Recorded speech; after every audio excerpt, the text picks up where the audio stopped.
E hoje nós vamos conversar sobre sífilis, um assunto de extrema importância e que é muito mais comum do que você imagina. Eu sou Pedro Colli, médico dermatologista, e vamos conversar hoje sobre essa infecção sexualmente transmissível.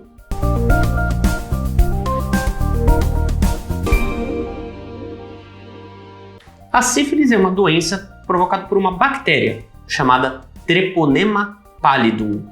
Nomes científicos à parte, a sífilis ela é classificada como uma infecção sexualmente transmissível, ou seja, que ela é transmitida preferencialmente por via sexual. Algumas pessoas conhecem com um termo um pouquinho mais antigo chamado DST, que é doença sexualmente transmissível ou doença venérea, que são termos que a gente não utiliza mais, são termos mais antigos. Por que a gente fala predominantemente pela via sexual? Porque existem outras formas de transmissão da sífilis. A sífilis ela também pode ser transmitida de mãe para filho dentro da barriga da mãe durante o período da gestação, se essa gestante estiver contaminada com a bactéria da sífilis durante o desenvolvimento embrionário do bebê. Isso pode ser extremamente sério porque gera malformações bem graves.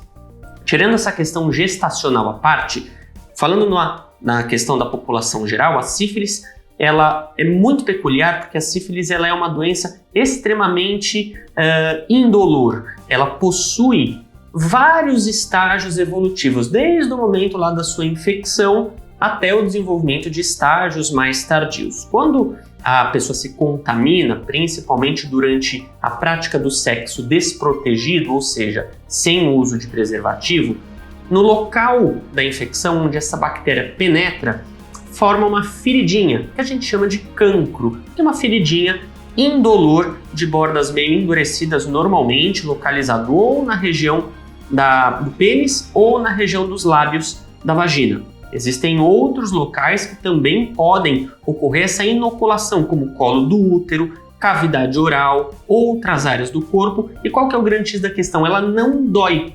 E o que nós, seres humanos, de uma maneira geral, a gente costuma fazer? Quando não dói, a gente não vai procurar o médico, não é verdade? E qual que é o principal problema disso tudo? Ela some sozinha.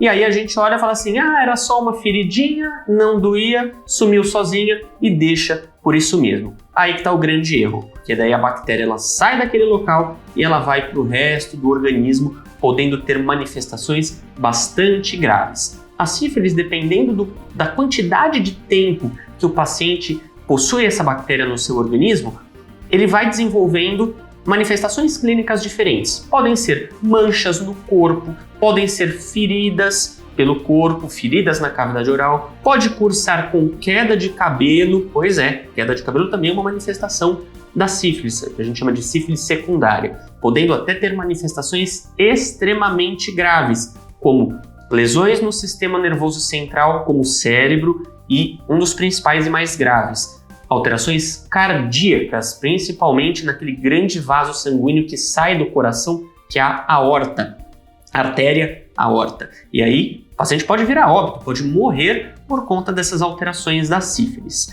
E como que a gente diagnostica essa doença? Em primeiro lugar, quando o paciente apresenta alguma manifestação clínica, o médico já solicita diretamente os exames específicos para infecção sexualmente transmissível. Ou, em alguns vamos dizer, acasos do destino, quando, por exemplo, o paciente vai doar sangue. E aí, na doação de sangue, obviamente, são feitos todos os exames laboratoriais para que aquela pessoa que vai receber o sangue receba um sangue sem nenhum problema. E aí, às vezes, detecta a sífilis no exame de sangue após a doação de sangue. No exame de pré-natal, também é muito importante, quando a gestante, a mulher fica grávida, a sorologia ela é solicitada.